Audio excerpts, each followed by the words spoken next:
Excited to be here right now. Very excited and very nervous. It's much different to what we're used to behind the mic in the recording Yeah, studio. I'll be real with you guys. It's very easy when you don't have a camera shoved in your face and you're not sitting under all these bright lights. But we're here now and we're really looking forward to it. Exactly. So we're going to get right into it and review the 2023 season. So are you excited? Yeah, I am. It's been a very good season. There's a lot for us to talk about. Yeah. It's gonna be great. It's going to be really good. But let's first look back at the Abu Dhabi Grand Prix. What did you think of it?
Hello and welcome to a very special episode of the Full Throttle Motorsport Podcast, a one-stop shop for all things motorsport. We're excited to bring you another episode of our podcast live on LSUTV. I'm Theo Silk. And I'm Lewis Jenkins. We're going to be giving you our full rundown of the 2023 Formula One season. We've got a whole host of content ready for you today, including our regular race review, as well as interviews with Loughborough Car and Loughborough Motorsport Society. We're also going to look at some of your hot takes and give you our driver rankings across the full season. I hope you're as excited as we are. Let's get going. Roll the intro, Producer Daxx. It's lights out, and away we go. Checo Perez trying to go around the outside. He's made contact. Russell to the lead of the Grand Prix. It's total chaos. Big crash on board with Lance Stroll. Why am I so unlucky? He just hangs on in a superb finish to the line. Oscar Piastri wins the sprint. Verstappen is champion of the world. This is the Full Throttle Motorsport Podcast. And welcome to a very special edition of our Full Throttle Motorsport Podcast. We're coming live from the Loughborough Students' Union. I'm Lewis Jenkins. I'm Theo Silk. We're very excited to get this started. It's our first live broadcast, and what better day to do it? I know, it's been a wild season. We have so much to talk about, and it's our inaugural face reveal. So now, when you're listening to our podcast in your car, at home, doing your studying, whatever, you can now put a face to a name. Exactly. But we're so used to recording behind a mic in a studio, not showing our face, so we're very excited to get this started. So, That's the thing, you know. When you have the cameras out and the lights on, it becomes a lot harder to think about what you're going to say next. In the podcast, it's so much easier when we're just sitting in the studio. We've got Producer Daxx right there, giving us the comfort. He's so far away from us. I'm already missing him. Yeah, but he's right here in our ear, so we're all good. Exactly. But, he's close by in spirit, and you know what? We're gonna absolutely smash this, and I'm so excited. Me too. But yeah, so we had a very busy year this year. It has been. With Max Verstappen dominance. So, but yeah. I mean, the dominance we'll have to get to a bit later, but first I think we can look back on our best bits across the season. So how about we do that first? Yeah, let's do that. So for this segment, we'll be looking at our personal highlights from this year's Formula One World Championship. So let's start with the Monaco qualifying. Yeah, qualifying to start with is a rather interesting place for us to start because for the most part, I feel like the qualifying this season it's been great. But Monaco especially was a real standout moment. It was, for sure. I mean, there was things happening in every single section that were just completely unprecedented. I mean, we had we had Checo Perez. He crashed out literally on the first corner of his first flying lap. So it just meant that he was starting last. And it's like it's one of his best tracks as well. It's a street track. He's the king of the street circuits. So it was really disappointing to see him just. It was, fall but it was flat. great to see some midfield drivers come in and absolutely smash it, like Exactly. Esteban Ocon. It was absolutely incredible. Yeah, to he see. just snuck that P3, didn't he? It just come out of No nowhere. one expected it at all. So, and also Fernando Alonso came in and absolutely smashed it. At the start of the season, he was amazing. He just did. dropped off, didn't he? I don't think he dropped off. He had that P1, didn't he? In this, or are you talking about like the season As a whole yes, of the yeah, season, it's but- been very rocky for Aston Martin, but that- in that one particular, weekend, yeah, I mean for that sure. was probably their best chance. They're really strong on the slow corners, so they're like Hungary were really good opportunities for them, and they did kind of mess it up a little. Well, they didn't really mess it up in Monaco. It was pretty bad luck, honestly. Yeah. I mean, by the time that Max Verstappen got to sector 2, Alonso had already set the fastest time, and Yeah. he had 2 attempts to make up in the shortest third sector of the entire calendar, and Max just pulled out of nowhere, and Yeah. it was like one of the most heartbreaking things to watch. He It's got about like- 1/10 on him as Yeah, well. So yeah, it was literally- 3/10 that yeah. he picked up in the final sector. So it was an absolutely amazing Yeah, run. stonker of a But lap. you cannot take it away from Fernando Alonso, getting anywhere near the front. Exactly. As well, Esteban Ocon was absolutely incredible. But yeah, it was I really think- good to see. Esteban Ocon in the Dutch Grand Prix. Actually, this is our next best highlight. Actually, he wasn't really anywhere that fancy. I don't think. No, but it was the complete opposite, wasn't it? With, Instead, we had the McLarens doing actually rather well. It was one of the weekends where they actually got a chance to really, not show entirely how good their car was, but show that it could really fight through when they were at the back. And they could get to some decent point scores. I think they finished that race in P7 and P9. Yes. With Albon splitting them in P8. That's my boy. But no, we were still, climbing the table by then. Mm. I mean, we weren't really anywhere before Austria, to be honest. But yeah, we managed to, get at least one car going in Austria, and then Mm. after that, we just absolutely blew the field away, which was incredible. But we'll get to that later. Yes. But For us at Williams, it was a bit mixed. I mean, we did have the Albon P8, but we did also have Sargent DNF. Yeah. And that was heartbreaking. It wasn't really his fault. It was just a hydraulics issue. I remember watching it at the time and thinking, "Oh, mate, you've binned it in the barrier again," but it wasn't his fault. So and they Exactly. took it on the chin, and that's the thing that I love about Williams. Whenever they hit a roadblock, they will take credit for it, or they'll say not credit, but you know what I mean. They'll take responsibility when it's their fault. They'll give you loads of insights. They really feel like a team that want you to be involved in them, and Yeah. they really you feel really close to them as a fan. So that's why I follow Williams. And seeing Sargent DNF was quite heartbreaking, but that P8 from Albon just, that was mega. incredible. Mega. I mean, it's been a rough few years for you as a Williams Yes. fan. So to be able to push towards those good points is absolutely amazing, and Yeah. it's great to see Yeah. as a neutral.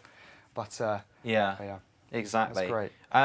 I mean, yeah, overall it was a great race. All the wet weather that they had during the Dutch Grand Prix was. I mean, it was a pretty- lap on lap 1 as well. Yeah. So they had one lap on the soft tyre, I think, and then they most of them came in, but those on the different strategy struggled out there on the soft tyre in the wet weather. Albon actually did 44 laps on the softs. He didn't come off them once. I think Tsunoda did do a longer one, 50 laps, but the 44 laps on the softs in the rain for 10 laps of most people were on the inters for about 10, 12 laps. Yeah. The fact he managed to power through that and still managed to get in the points, you've got to respect that from Outstanding. Albon. Absolutely incredible Absolutely drive. outstanding.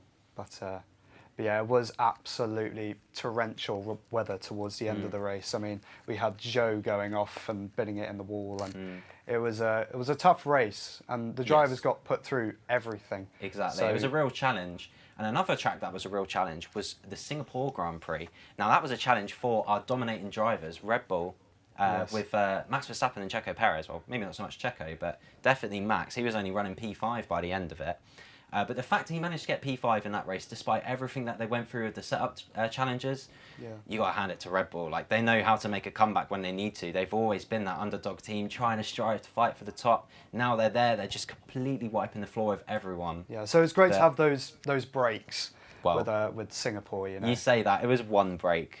Yeah, Maybe one- two with but Las Vegas, but they with managed to pull it in. With the current so- Red Bull dominance, it's good to see. I mean, Yeah. with both the Ferraris fighting with the McLarens and the Mercedes. It was, I mean, the last few laps of that race was absolutely incredible. That's got to be the highlight of my season. 100%. I've got to agree with you there. And that's why we've left it till last, because the racing that we saw that weekend was what could have been for this entire season. If Max wasn't running 20 seconds out in front for like most of the races, we would have had such a tight battle for first in the constructors, I reckon. But if it wasn't for Sainz's initiative to bring Lando into his DRS, we would have seen a different winner. That was genuinely one of the biggest brain plays of the entire season. It was just absolute masterclass from Sainz. That's what we've seen this season as well. When they're faced with the adversity of, we've got Verstappen running at top, what can we do to bring them back? We saw it with Leclerc when he tried to let Perez pass him in Abu Dhabi, or like I said with the Singapore Grand Prix, with Sainz letting him take the DRS.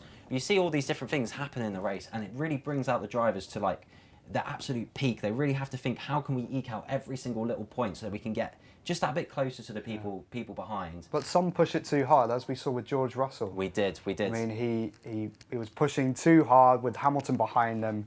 He was putting too much pressure on Lando and Carlos Sainz ahead of him, and then he just binned on the last lap. So I feel like the issue with that one though was, I think that Russell was following Norris pretty much exactly his line. So when Norris got really close on the rear right to the wall, like it was not Russell, sorry, that cut into the wall and hit his front right and ended up crashing out. Yeah. So he was just following too close and was getting too caught up in what Lando was doing, and he forgot to worry about his own driving. So it kind of it turned around and he's still got a bit him lot in the to butt. learn. But I mean, you got a 7-time world champion next to you. But I think that's one of the main problems at Mercedes at the moment, because with Hamilton signing a new contract, it's just a little bit difficult for George. Yeah, I mean, Russell was definitely waiting on Hamilton to retire so he could be like, oh, look, I'm the top dog now. Yeah, you know, he was. You can tell that he's vying for that top seat, and I think he can get there, but at the minute, I think he's letting his emotions get to him a bit too much. He's like thinking, okay, I have to prove myself, and yeah, you do to an extent, but he does a great job on his day, and he can get on his day pretty easily. It's just when he gets caught up a bit too much in what Hamilton is doing, where he can kind of just. He can get a bit arrogant. He can get a bit feisty on the radio, and for me, it can be a little bit too much. It can be a bit hard to support him. Yeah, I want to. But I think the climax of this sort of rivalry in between in the team sort of happened in Qatar when, well, obviously Hamilton tried going around the outside and they clipped wheels, and then well, Hamilton went into the gravel and DNF'd, unfortunately. But exactly. But yeah. No, it's overall, I think it's been an absolutely incredible season. Especially, I would like to talk just for a moment about Max Verstappen's dominance. I mean, 10 races in a row, 15 races for Red Bull in a row. It's just unprecedented. I mean, 19 race wins in a season as well. I know. It's absolutely unbelievable. Yeah. But yeah, no, it just really shows how good a driver he is. I mean, he's got 575 points this season. It's absolutely incredible. But yeah. But now we've had a look across the season, it's time to have a look at our predictions. Now, yes, the Abu Dhabi Grand Prix was actually rather exciting for Abu Dhabi. But before we have a look at the Abu Dhabi Grand Prix, we're going to have a little break. So thank you very much for tuning in for now, and we'll see you in about 2 minutes.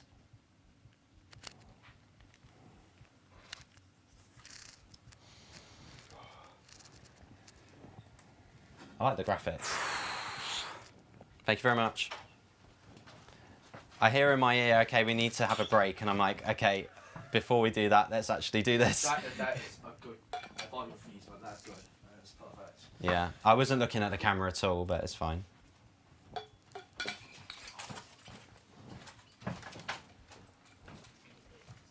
I had a feeling it wouldn't be seamless, but it's fine.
Hello, so we are now going to be looking at our predictions for the Abu Dhabi Grand Prix. So, let's start off with our pole position. So, who did you go for? My pole position was Verstappen. Yeah, likewise with me. I mean, it's a bit inevitable, to be honest. It was.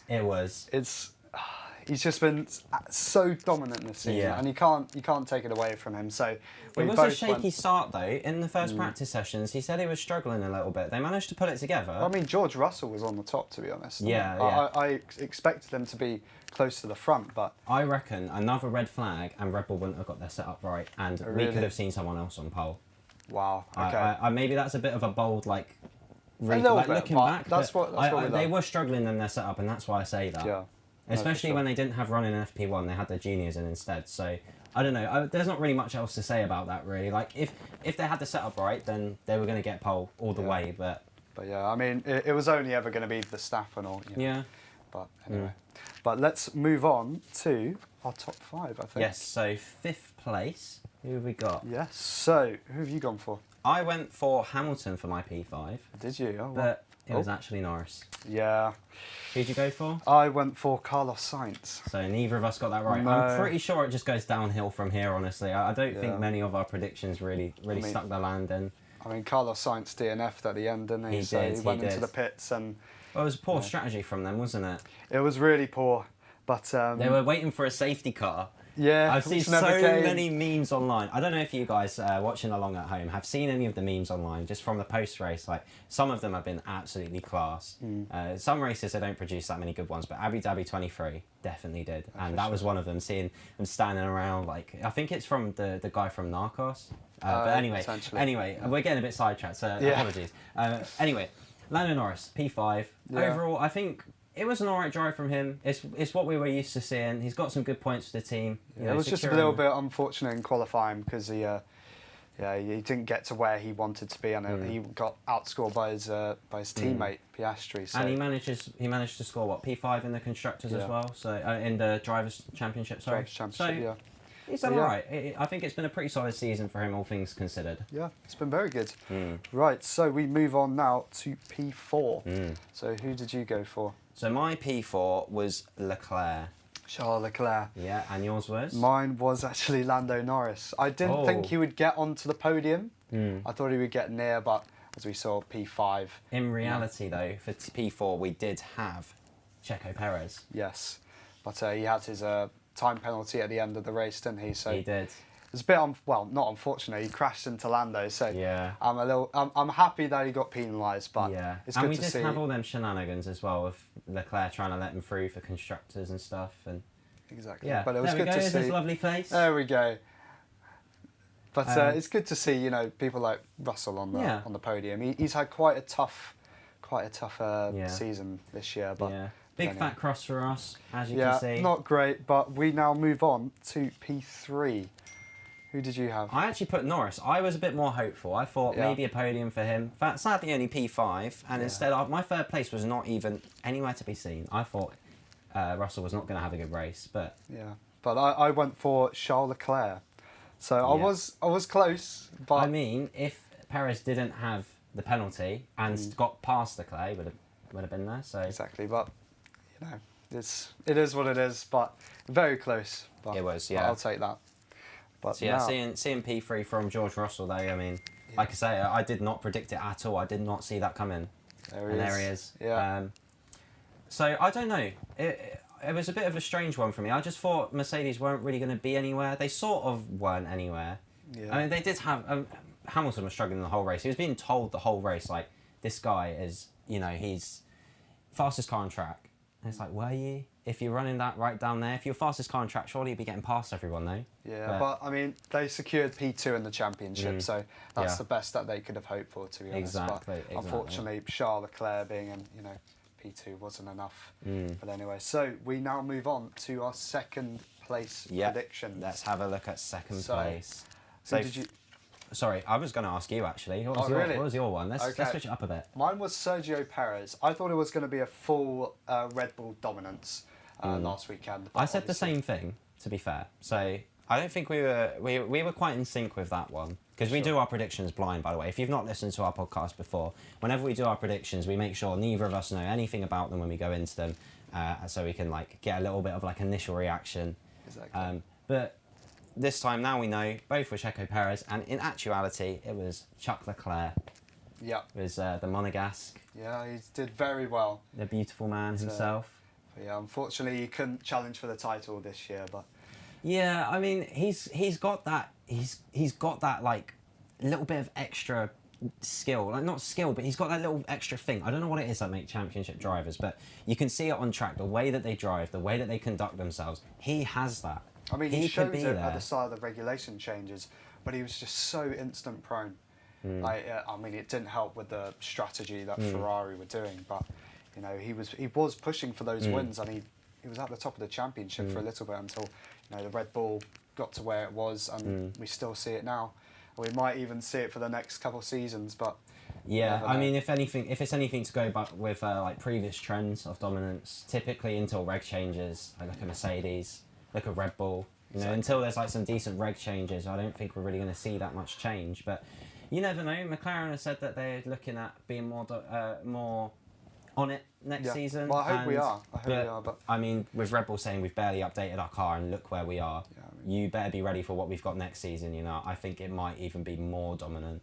Oh, really? I don't know. It's hard to tell right now. And once you're there, you know. But following Oscar Piastri's rookie season, I mean, you've got to hope for next season. And we want to see more people winning a race other than, you know, Verstappen or, you know, well, I mean, Carlos Sainz winning another race as well. Yes. But that brings us to first place. Yes.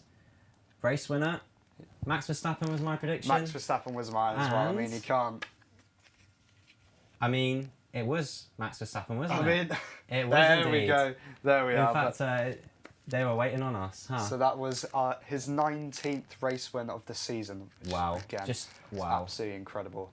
Yeah, genuinely. You took the words right out of my mouth. I can't believe that. But yeah. No, it's genuinely amazing. I don't think there's much more to say, honestly. He just drove straight into the distance, didn't he? Yeah, exactly. But he did really well. Really good job this season. Been so dominant.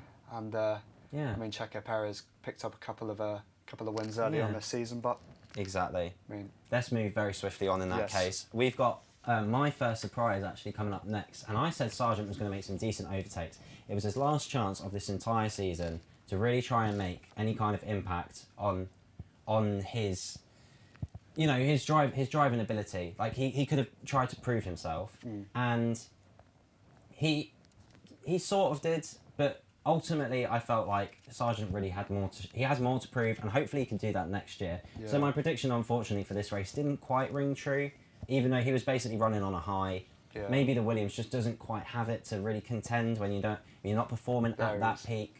But I mean, he's still got his contract open for next season. Yeah. We don't know who's going to be in that seat. I mean, Felipe Drugovich, who was one of the test drivers for the Abu Dhabi Grand Prix. I mean, you see that P2 and you're like, right, have we got the right driver here? He's eyeing up a place in that Williams seat, but yeah. I expect that we will see him in Formula One. I don't know as well. Have you ever seen like all of the following that he has in Brazil? Felipe Drugovich is like the bee's knees. Yeah. You know, to put it very lightly, he is the bee's knees. But if we go back to Sao Paulo, I mean, he will have such a big following. But no, it's exciting. I'm really looking forward to see all these drivers coming up from Formula 2. Yeah. I mean, we had quite a few actually. We did. But yeah, that was really good. Anyway, let's take a look at your surprise now, because we've got more to say about Logan Sargent a bit later. Yeah, so my biggest surprise was Daniel Ricciardo. I thought that, you know, he's coming back from his injury and, you know, he didn't do that, unfortunately, this race. No, he didn't really. It's a bit sad.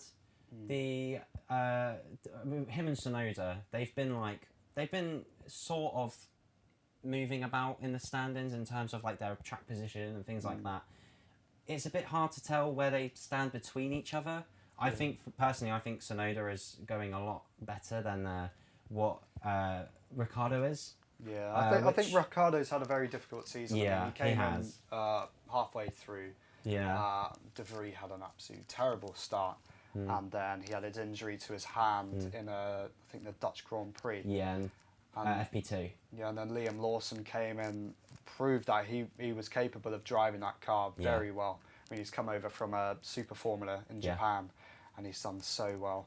But yeah, I really thought that Daniel Ricciardo would do a better job this weekend, but unfortunately he finished outside of the points. And Tsunoda outscored him, who finished in 8th place. Wow.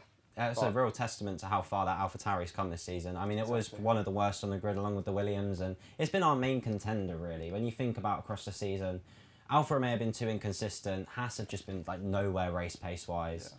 So for me, seeing Williams be able to secure that P7, I was so happy for the team. I mean, it was a very close battle between them and AlphaTauri. It was, especially towards the end. I think AlphaTauri literally brought a floor upgrade for Abu Dhabi to try and clinch the title, and unfortunately didn't pay off for them. But I'm not going to. I hope they didn't clinch the title. You know? Daniel Ricciardo winning. Exactly. That's more money for my boys. So let's carry on to my biggest flop, which was Alfa Romeo DNFing. Now, I don't think there's too much to say about this one, really. It didn't happen. No, but it was close to, you know. Yeah. I was mostly thinking of like previous trends. I'm pretty sure in the last few Abu Dhabi Grand Prix they've had like a mechanical DNF, and they did have them a few races prior. Yeah. So for me it was just like they have pretty poor reliability towards the end of the season. So I thought it was a safe bet. It wasn't. Yeah, but I mean, you know, that's a testament to the reliability of the cars, really, isn't it? They're so good this season. There's been a couple races now, no mechanical DNFs, which is just wow, you know. Yeah. But I mean, phenomenal. Alfa Romeo are liable to it though. But with Valtteri Bottas's performance this season, I mean, high expectations all round for him to do very well. Well, good enough in this car, but he's just not proving it at all. Like week in, week out, he's just not.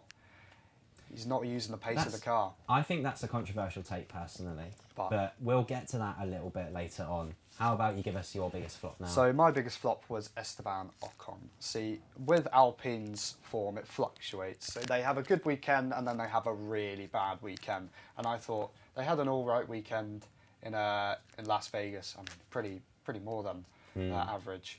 But I thought they were going to have another one of those fluctuations and do really poorly in this race, but they didn't. So Esteban Ocon actually got on the points, I think. Oh no, he didn't. He was P12 running in Abu Dhabi.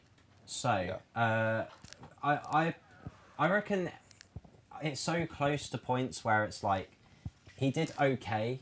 If the car didn't have that much in it, judging by what Gasly did in the car as well, then it's like exactly. But they are a midfield team. Yeah. So I don't think it was that big of a flop. A big flop for me would have been he would have made a bit of a bad move or something like that, but you know. So let's move swiftly on to the wild card. So what was your wild card? What was your most outrageous thing that possibly could have happened in this Abu Dhabi Grand Prix? So my fan theory was that Hamilton would have a pretty good race but a poor strategy, and it didn't really happen. Like, he had a bit of a poor race and the strategy wasn't amazing, but it wasn't terrible either. It was just a bit. So my prediction didn't come true. It was a little bit out there. It was a little bit specific, but you know, I'm not going to be terribly upset about that. It didn't really qualify particularly well, did he? He qualified outside of the top 10, and he was trying to fight back into the points, and he managed to finish P9. Yeah, a couple extra points for championship. It's, you know, it's something compared to Ferrari DNF. But for what they're trying to fight for, I mean, P2 in the championship, they have to score those big points, and he didn't do that, unfortunately. So I think you could sort of say that, but with mine, I mean, you know, it was a bit wild. What was your wild card? It was Russell and Hamilton to crash. So I thought that it was going to be Qatar all over again, and we'd see, you know, Russell crash into Hamilton or Hamilton crash into Russell, but that didn't happen. But yeah, I think you know it is definitely very difficult for Russell. I mean, he's expecting Hamilton to retire by now, and he's just not. So I thought that the tension was going to build even further than Qatar, and it would have happened again in Abu Dhabi, but that wasn't the case because Russell came P3. Which was a very good result. Yeah, we can't moan with that, really, can we? It's I mean, I wasn't expecting it at all, and unfortunately your prediction did not come true. But to see a P3 from him, you know, That's you can't knock predictions it. though, It's, isn't it? exactly. It It's happens. it's all about that fan theory, all about that head cannon, what you want to see out the race. If it doesn't come true, it's not the end of the world, because it's just, at the end, it's just a Formula One theory, to quote There the it great, But I yeah. forgot his name, the guy that does the game theory. I'm not too sure. But Yeah. anyway, That it's has fine. completely left my head, but it's okay. No, It's all it's good. all good. It's So, fine. I think that's it from our predictions. So it's time to take a short break. We'll be back with you in a couple of minutes. Thank you. Be on. Yep, we gonna can. be.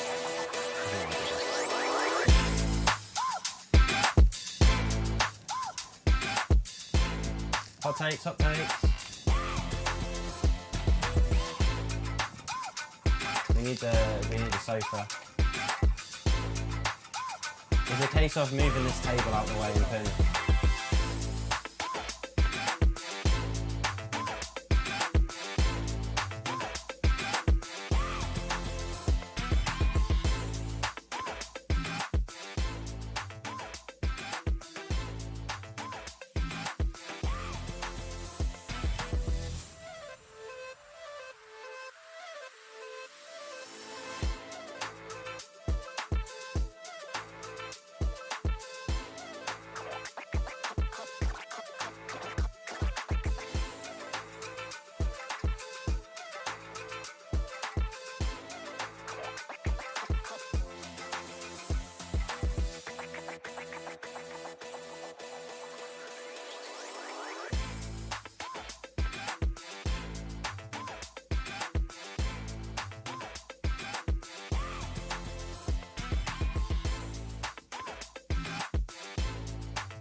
1. Okay, we are back, and I've got a panel with me right now. Would you guys like to introduce yourselves? I'm Taryn Glazebrook. I'm social sec of London Motorsport Society, but beside that, I am a F1 Formula E reporter and podcast presenter for Single Seater Space. Been doing that for just over a year now. That was a cheeky little plug. Oh, yeah, sorry about that. It's fine. My mate told me to, but anyway. That's all good. And yourself?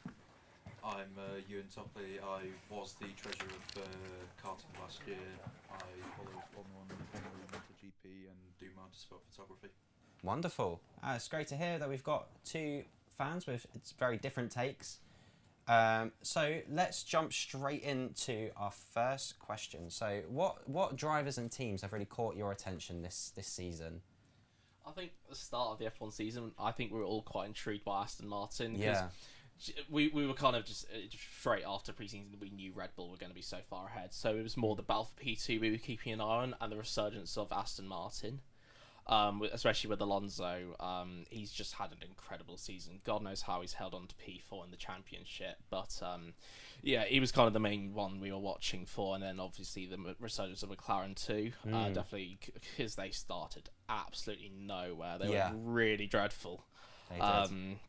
But yeah, for Lando to even reach P6 and have a chance of P5 at the end of the season, he's definitely proved himself to be kind of, whilst he's not a top tier driver, that I'd kind of put Verstappen in, maybe Lewis, probably Lewis too. Lando had a brilliant season. What about you, Ian? Who have you been keeping your eye on this season? I mean, since the halfway stage, it's definitely been McLaren. Just the fact that they went from the second worst car on the grid to easily the second best. It's been incredible. I mean, the season's longer than it has been usually, but that is still an amazing achievement, something which I don't think anyone has really seen in F1 before, certainly in the modern era. Yeah. And then, obviously, like, making his brief cameo, Liam Lawson. So, like, absolutely incredible to come in as a rookie driver and be immediately on the pace. And be immediately on the pace of the rest of the grid. Yeah. I know, it's pretty impressive really from McLaren and Aston Martin at the start of the season and the end of the season for both teams to really make that comeback. It's been super impressive to see that from them. So on Aston Martin in particular, what do you think went wrong? Well, he just didn't develop the car kind of fast enough to catch up with the rest of the grid. It did feel like every upgrade that they had, they went further and further back the grid. You know, it's quite disappointing to see, isn't it? What about you, Ian? Did you see that similar sort of trend, or were you like rooting for them when they were hitting the stronger points, or did you switch allegiances? I mean, I've been a Ferrari fan, so I'm well used to suffering the pain of cars going downhill. But I'd say, it's just been they've had difficulty developing the car. I mean, we've seen it in previous seasons where a team has had a fantastic concept to start off with, but then have just had massive trouble developing it through the season. I think it's just been the same with Aston Martin. I know these halfway through the season they did change into their new factory as well, so that will have been a bit of a difficult point for them to overcome. And I mean, we've seen at the end of the season that they finally started to get the car right. Yeah, claw it back, isn't it? And were you excited to see them back at the front, Darren, or were you more like rooting for someone else to still be there? Were you more on McLaren side at that point? Well, as a fellow Alex Albon fan, I was just keeping an eye on Williams, hoping they held on to P7, but that's true. It was more the fact Aston Martin lost, especially in 2022. They had a really tough season. I know they fought back a tiny bit.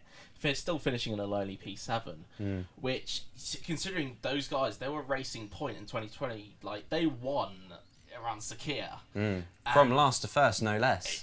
Exactly. Like, it's that kind of stuff that we were kind of expecting when they changed from Racing Point to Aston Martin, and still, even when they challenged Aston Martin, Seb Vettel had that podium in Baku.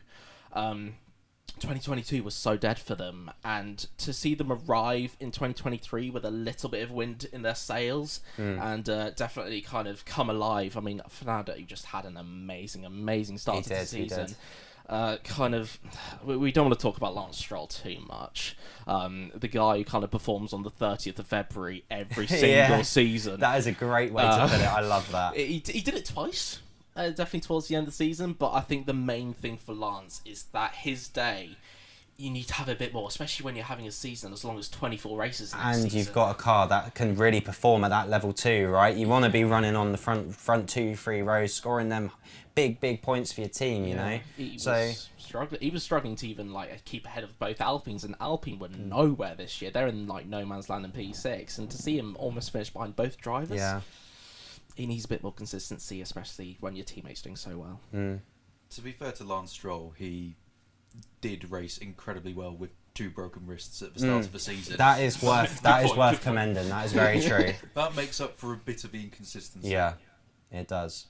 Right, so we do actually have some of your takes as well on your drivers you've been paying attention to, your favourite drivers and teams. So we have a little clip coming up very soon for you to check out what you guys had to say.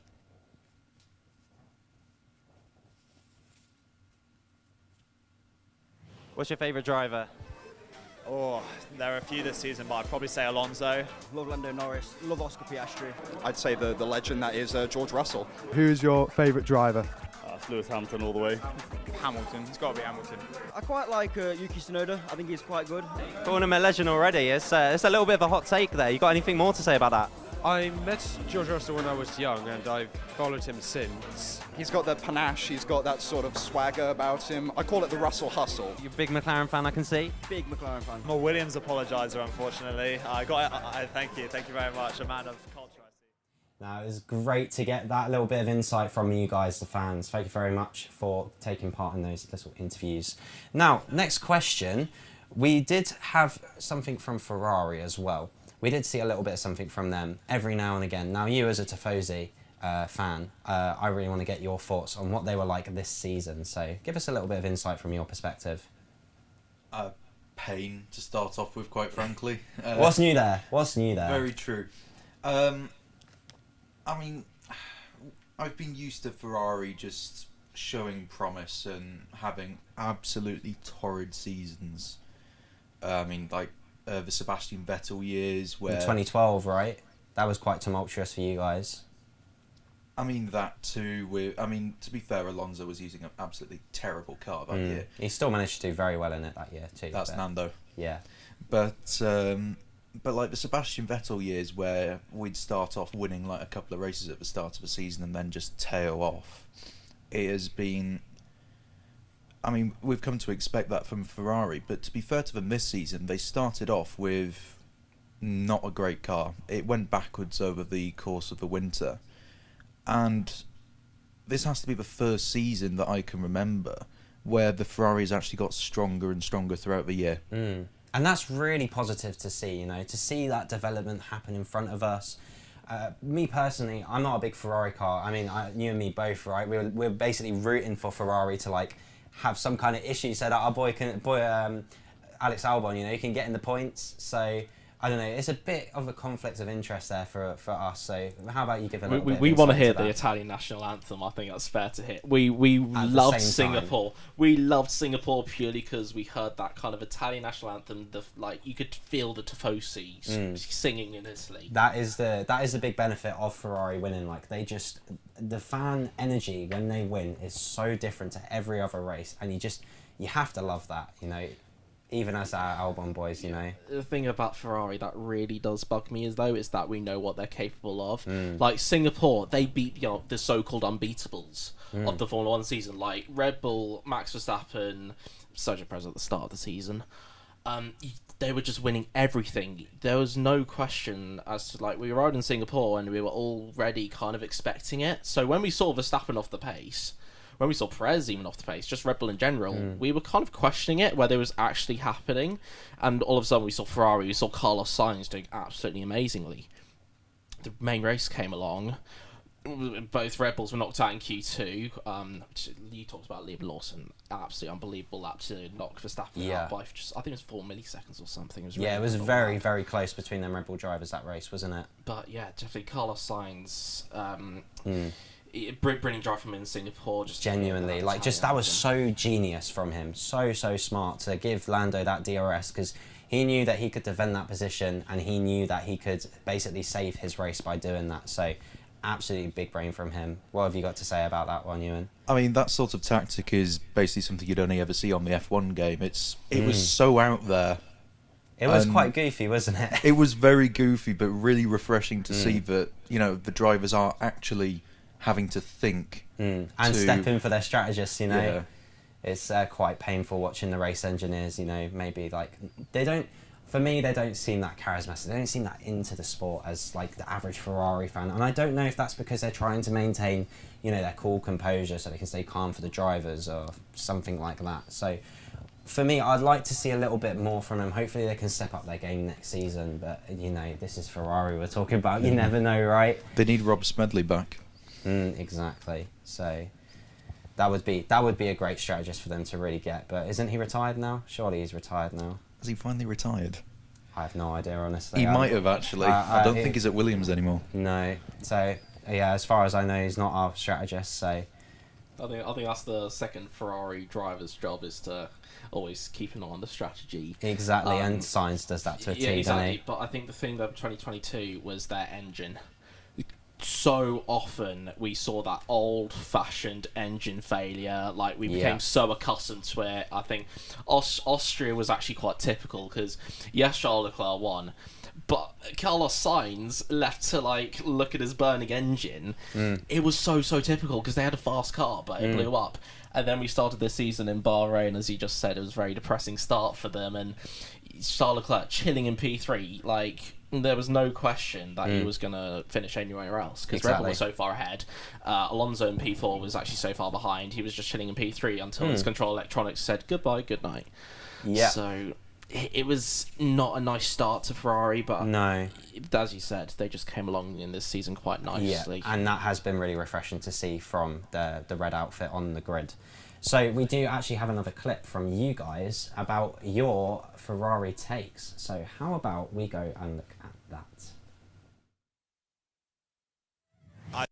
I think Leclerc's going to go backwards because the Ferrari, we just know that he eats his tyres, so I don't think he's going to stay on the podium. I guess I could see Carlos Sainz coming from 15th to overtake Alonso and secure 4th in the Drivers' Championship. I think that Ferrari have had a very quiet season. Consistently been like second fastest, even when it was McLaren or Aston being the ones to challenge Red Bull. Ferrari have always been up there, and they haven't really missed the mark too much. Thank you very much for taking part in those interviews on Sunday. Now, before we go to the next section, there is another little clip that I would like to show you. This was also from Sunday, and we had a couple people say some quite interesting things about Logan Sargeant from the Williams outfit. So let's have a look at that. Logan Sargeant hasn't been driving as bad as everyone's been making him out to be. Logan Sargeant's going to crash into the wall. Well then, that was two very, very divisive opinions, wasn't it? We've got one person saying Logan Sargeant, he's pretty underrated, you know, he's doing a lot better. Another person saying, oh, he's going to bin it in the wall. Ewan, how about we go to you? What have you got to say about Logan Sargeant? He's not blown us away this season, but at the same time, he hasn't been disastrous. So he hasn't done enough to prove that he deserves to be in F1, yet he hasn't proved that he doesn't deserve to be in F1 yet. I feel like either way, he needs more time for us to really work out either way as to what he deserves. Yeah, I mean, he was quite pushed through the ranks. It was a decision made by Jos Capito, our last team principal. So, Taran, how about you tell us a little bit about that, and what do you make of it? The whole point of Logan Sargeant was that he's Williams' driver, like he's their driver academy. Like Alex Albon, like of course he's come from Red Bull. God knows those 20 years were sorry years. They were. I've tried to forget about them as much as possible. Me too. I'll tell you that much. But the thing about Logan is he started the season. We were questioning him a little bit. We were giving him a little bit of time as a rookie. You know, coming into the sport, you always got to give them that little bit of rope to get them used to the car. And then I think that whole drama with Nick De Vries in AlphaTauri certainly kind of hyped that whole issue behind Logan. And we all just looked at qualifying. Yes, Logan got whitewashed essentially by Alex, 27-0 if you include sprint qualifying. I think it was 27-0, something like that. But if you look at him over the course of the season, has he improved? Yes. Yeah. There's no doubt he has improved, and always you've got to compare him to his predecessor, Nicholas Tiffy. Yeah. Go Tiffy, as people love to still call him. But he is the GOAT of Abu Dhabi 2021, but we won't open that can of worms. Rule number one of F1 fans, never talk about Abu Dhabi 2021. But yeah, certainly you got to compare him to the predecessor, and how has he performed? He's performed pretty well, I think, actually, compared to Latifi, and he's the fact he's improved as the seasons come along. I definitely think he deserves that seat in 2024. But if he doesn't improve, there are people waiting in those wings ready to take that seat off him. All you have to do is look at FP1 at Abu Dhabi, right? The amount of reserve drivers, junior drivers, and that they had in the seat in FP1 was like a really big showing, almost to Williams. Like, look who we've got to offer you. Like, we could do a little deal here. That's what it felt like to me, anyway. It's like you got one seat there, you get 9 people in on the final race. You know, it's like, why have you done that? So to me, it's almost like they were trying to advertise their younger drivers to a young Logan Sargent. But I don't know. Me myself, I have to back the team. I have to back their decision, and they have the inside data on this, right? They know how good he is from the inside. They can see that he's improving on there. That's why they've not decided to make any early announcements or anything. And based on what James Vowles actually had to say about Logan Sargent, it was like, okay, he's going to stay for the winter and many more. So it's like, do they really want to keep him? So maybe it's just PR, but I'm really hoping that my boy can stay in. So that's my take on it anyway. But I think that's all we got time for this part of the panel. So we're going to take a very short break, and then we're going to get an interview with the motorsport chair. His name is Aaron Denker, and he's going to be in here with Theo Silk just in a couple minutes. So stay tuned, hang tight.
welcome back. I am with the Loughborough Motorsport Chair, Aaron.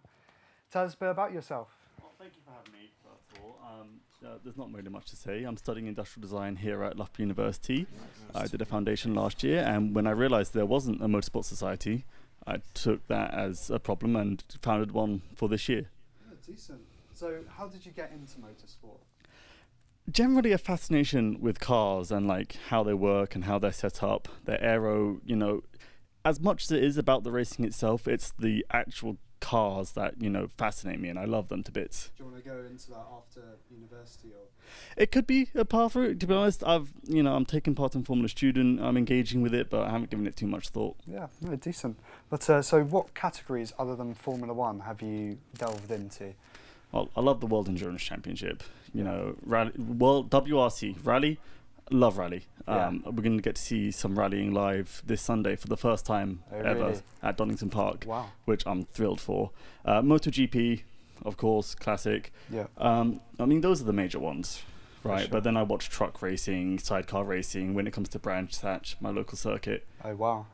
Love Do you watch a little bit of IndyCar? Go to a little bit of I delve in American IndyCar here and there, not as much as Taron, who was on before me. Yeah. He's IndyCar fanatic. I kind of keep up with it, watch races here, watch the 500. Yeah. No, when it very comes nice. on. But you talked about World Endurance Championship. Do you have any particular team or any driver that you follow?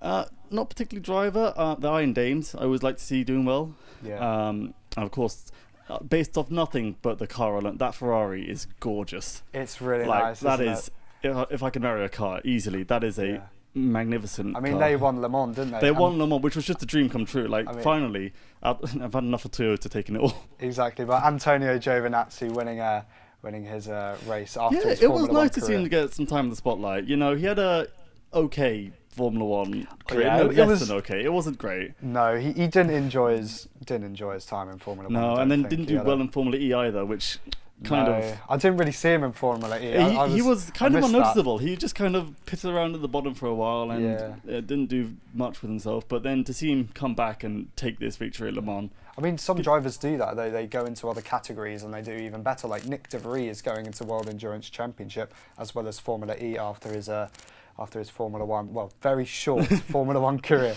It was, but, yeah, we'll have to see what he gets up to. Exactly, but no. I'm definitely a fan of World Endurance Championship and definitely give it a watch at home. So, tell us more about your society. How do we get involved? How do students get involved? Well, as with any society, we're going to be found on the LSU page. We do the basic stuff. We watch along with the F1 races. We also watch along MotoGP races. We're setting up to hopefully try and watch some World Endurance Championship races. There's a couple of hurdles with that, but we think we can get some, you know, areas where we can broadcast the entire race for people to come and watch together. Really good. Exciting stuff. We go to Donington a lot. We went once this year to watch the GT3 cars. Wow. About 35 of us went. It was a phenomenal day out, and we're going again this Sunday to watch the stage rally. Wow. Yeah. Which is just, I've been excited for that all semester, ever since I knew we were planning it. Yeah, is it quite a nice group of people? Yeah, it's a very friendly community because we're all here, we all have our passions. It, you know, even with like the varying drivers that people support, it's always fun. So it's not just, you know, Formula One no, it's fanatics. Formula One is undoubtedly a large part. It's the biggest motorsport series that most people follow, and most of our fans are there just for the Formula One, but we push for all kinds of motorsports, and we love to diversify, and we introduce people to GT3. Like sometimes some of those people, it was their first ever time going to a racetrack. Yeah. And it's an experience you can't be found anywhere else. That's lovely. But speaking of, who's your favourite driver? Like, who do you root for in Formula One? Lewis Hamilton. It's got to be. I mean, it's got to be. It's got to be. It's not even close, I'm afraid. 8-time world champion. Oh, I'm not going to say 7-time anymore. I've got to say 7-time because unfortunately you have to be faced with the fact that it's written in the history books now. Exactly. And you've got to move past that. But yeah, I mean, we were still in recovery after that race, but you know. Don't have to think about it too much. No, me neither, to be honest. But anyway, any favourite past driver? Kamui Kobayashi. Really? He wasn't always on time, but when he was having his moment, that man could drive and that man could overtake some of the most audacious moves you've ever seen. He could make it stick. Wow. So you watch him through World Endurance Championship? I've kept in touch. I've kept in touch with him. He's doing really well. It's glad to see him doing well. I want him to come back to Formula One. It won't happen. But he got close to winning the championship, didn't he? He came real close, yeah. He was about to. Well, it was between the two Toyotas, wasn't it? Heading into the last race of the season, as it usually was. Yeah, exactly. So, but yeah, no, it was absolutely brilliant race. But unfortunately, he didn't quite get it, did he? But there's always a future. Exactly.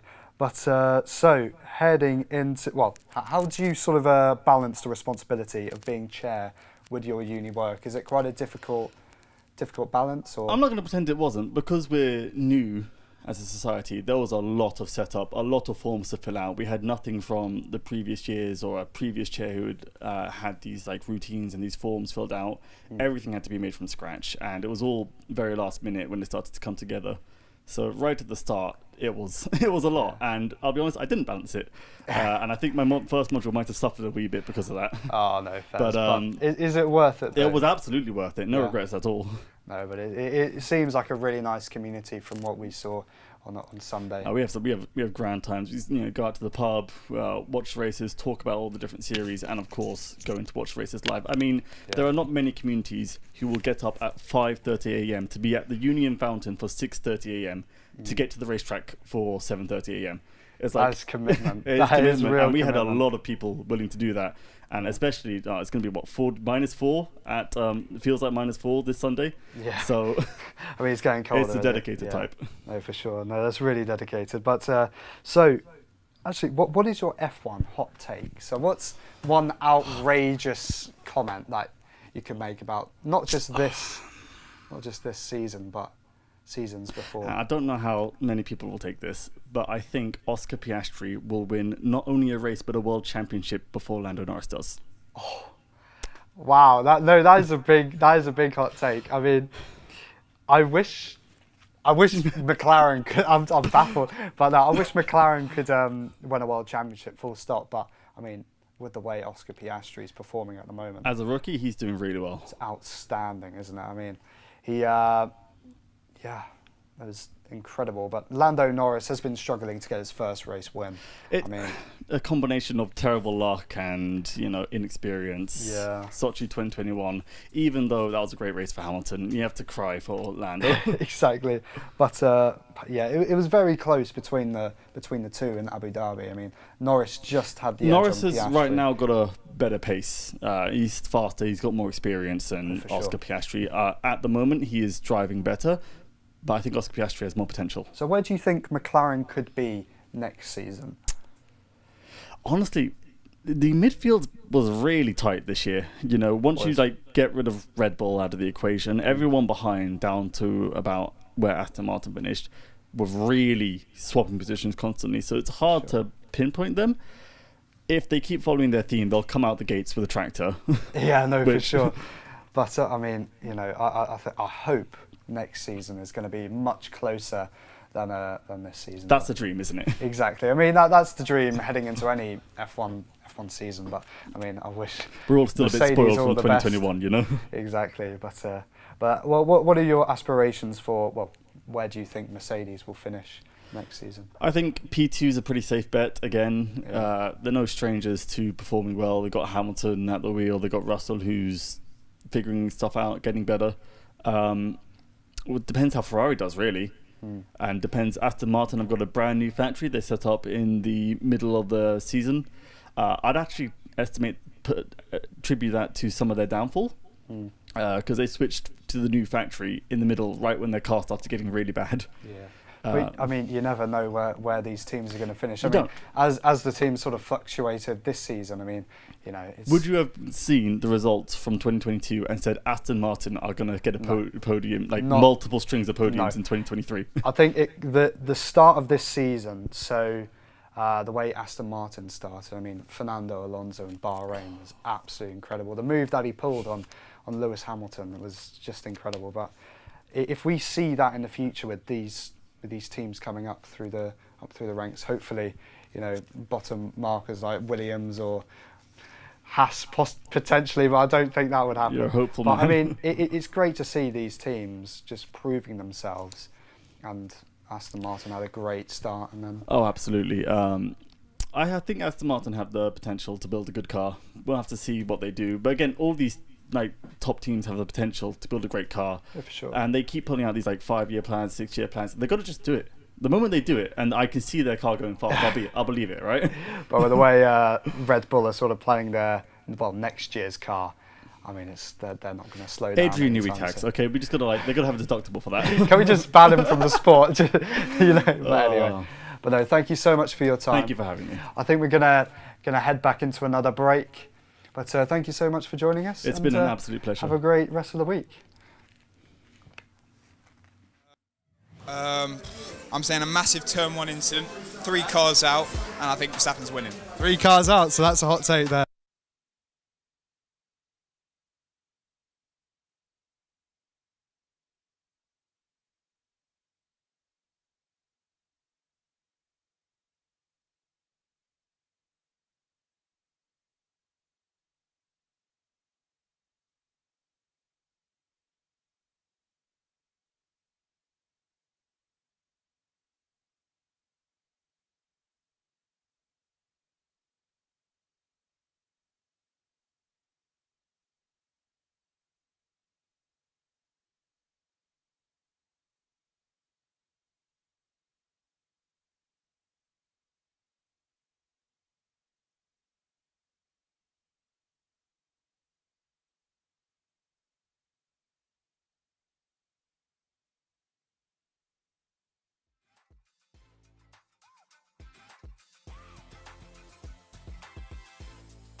Okay, and we're back, and I'm joined by my panel. So would you guys like to introduce yourselves once again? I'm Taryn Glazebrook, Love from Motorsport Social Sec, as well as a podcast presenter for Single Seat Space. I'm Ewan Topley, former treasurer for Loughborough Arts, and a motorsport photographer. Wonderful. Now we've got a grab on who we've got in the studio. How about we have a quick look back at that interview? I know you guys thought it was quite spicy, so let's get your thoughts. First things first, Aaron's views are his own. That not everyone in Love from Motorsport Society doesn't think the same as him. And his views do not represent the opinions of anyone in Loughborough Cart either. Interesting. So you heard it here first, guys. Aaron does not speak for anyone but himself. So moving very swiftly on, I wanted to talk a little bit about the F2 season, actually. I think we should move gears to maybe a different category. So let's have a look at F2. And I watched both of the final races, and I thought they were amazing. There was such a good end to the season for them. Papayan taking the championship. Who were you guys rooting for? Let's go to you first, Ewan.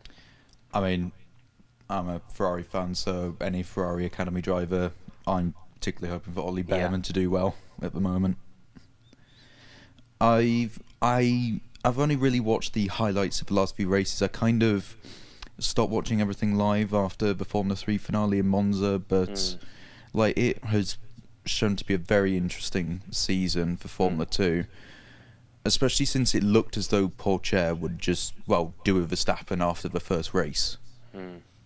Kept it interesting for most of the season. It did. It was a little bit of like who's going to go where. It was like the Mr. Consistent versus the peaky driver of Vesti, and the way that the championship went was actually quite interesting. What were your thoughts, Taryn? Well, I was kind of supporting my Indian boys. So, of course, I was looking at Jayant Ruvla. He's been in F2 for a bit of time now.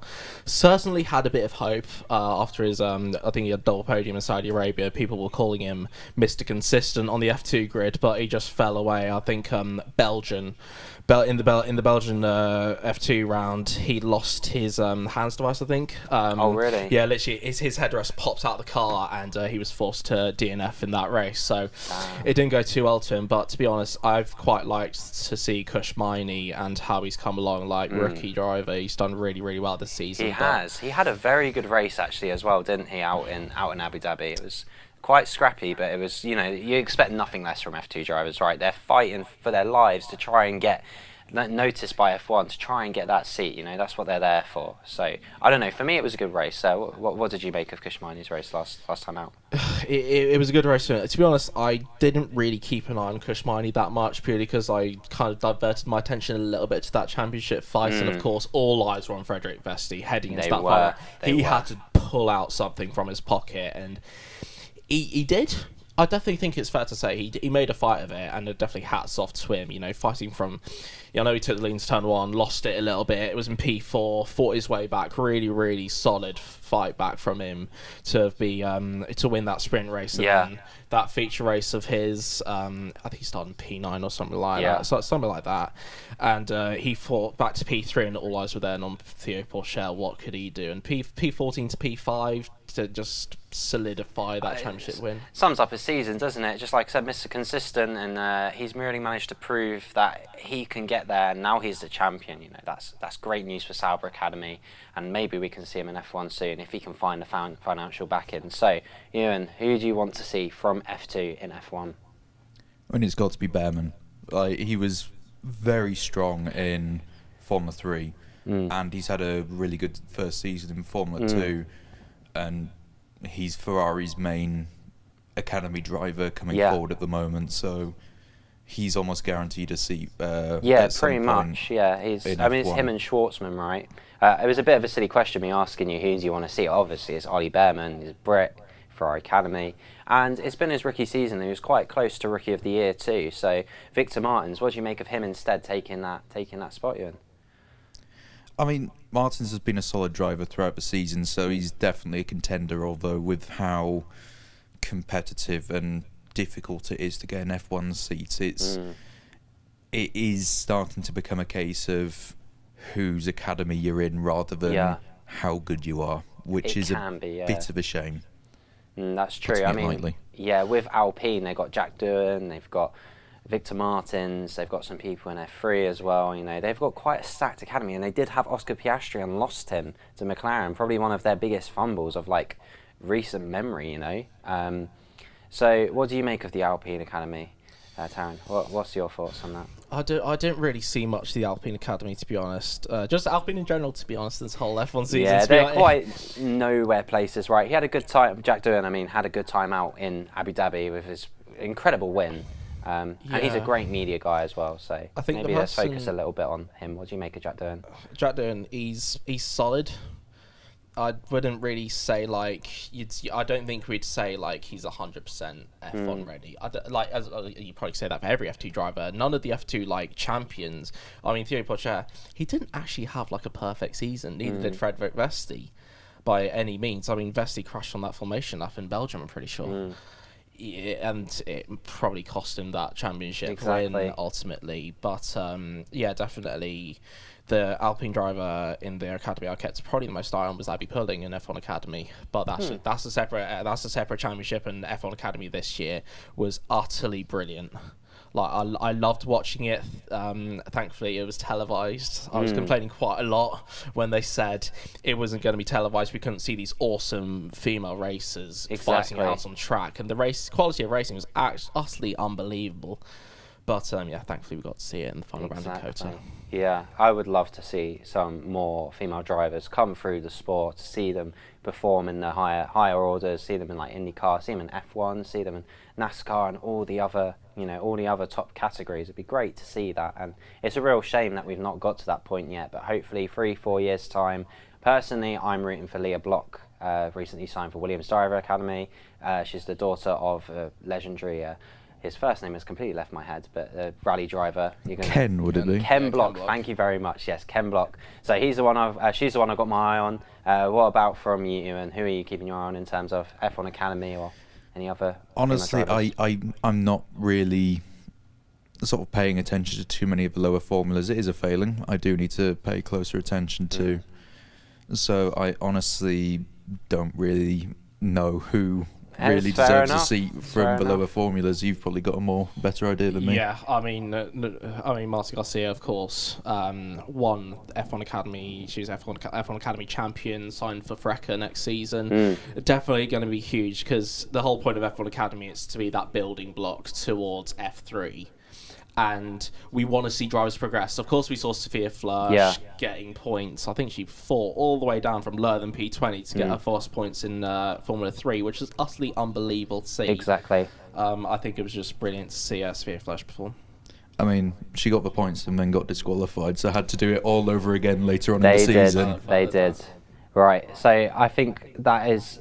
You know, it's a really good overlook that we've got on F1 Academy and F2. I'm really excited for all these junior drivers to come through these formulas. But let's turn our attention now to what you guys had to say about last time out in Abu Dhabi. So from our interviews that we did on Sunday, let's see what you guys had to say. I'm saying a massive turn one incident, 3 cars out, and I think Verstappen's winning. 3 cars out, so that's a hot take there. As much as I love Russell, I'm going to say Verstappen, then Russell, and then a bit of a wild card, I think Yuki Tsunoda. Yuki Tsunoda, wow, that is a bold prediction, but I'm here for it. Thank you very much. Wow, they were some predictions, weren't they just? 3 cars out in turn 1, where was that? Tsunoda on the podium, where was that? Imagine if that happened. Imagine the scenes. It would have been so good. Let's do a little bit of fan theory in here once again. Imagine what that would look like. Imagine seeing Tsunoda on the podium. Scenes. Absolute scenes. I did say scenes quite a lot, didn't I? It would be crazy. But I would personally love to see Tsunoda on the podium. He's the shortest driver on the grid. He's short king repping us. So, you know, I'd love to see him there. Oh, Tsunoda's just one of those drivers who pretty much, I feel just everyone likes him to some degree. It's like it'd be fantastic to see him on the podium. I imagine just like what his celebration would look like. It's almost hard to envision. He normally gets so angry. Imagine I'm how not sure elated it could be he'd broadcast. Yeah, the radio could be a bit spicy. Yeah, that's true. You couldn't do cool down room, that's for sure. You know, no Verstappen podcast with Tsunoda. You know, you might end up saying something we don't want to hear. So I don't know. But I wanted to talk a little bit about the Red Bull drivers, actually, because we did have 4 this season come through, just in AlphaTauri alone. So there's 6 in total on the grid. So what did you guys make of Nick de Vries in the first 10 races before he was dropped? Were you disappointed, or were you kind of expecting it? It was a reaction from Red Bull after seeing what de Vries did in that Williams and Monza. Like, Williams were always going to perform at Monza. Like, it's the classic Williams thing. Low drag, high straight line speed. I think everyone, including, I think both of us, were disappointed when Alex got ill, and to see Nick de Vries kind of pop in that car, get P9, I think it was, brilliant to see him happen. But Red Bull made that instinct reaction that they wanted to steal him before anyone else could, and I think they suffered the consequences, because they have so many F1 drivers in their academy, like junior drivers in their academy, such as Liam Lawson, such as your I'm not going to call Daniel Ricciardo a young driver, but he was certainly in those wings, ready to come along. But yeah, Red Bull made that instinct reaction, and it didn't pay off for them, sadly. Actually, pick up from that, Ewan, about Liam Lawson after he stepped in for Daniel Ricciardo. Were you impressed by him? Absolutely fantastic piece of driving from Lawson. I don't think any of us quite saw his performances coming. Like, just to come into the car, only had one practice session to really get to grips with it, and that was in the wet. Yeah. His first bit of driving was in qualifying in the dry, and it was incredible for a rookie driver. He may have done testing before, but testing is no preparation for on the pace, pushing the car corner after corner. He really advertised himself for a 2024 seat, and it's just a shame that there was no room. I think that he really deserved a seat.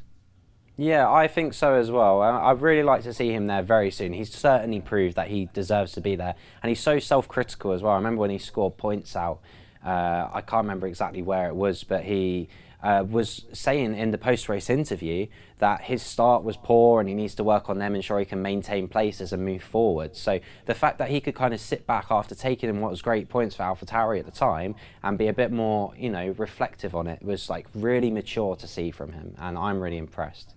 So I wanted to throw to you guys, if you're going to rank all of the Red Bull drivers, bar Verstappen, where are you going to put them? Start with you, Taron. That's a hot take. I'm going to say Yuki Tsunoda in second. I've got to be very honest with you. I think he had a very, very good season, and I know he made some errors here and there, but I definitely put him in a firm second.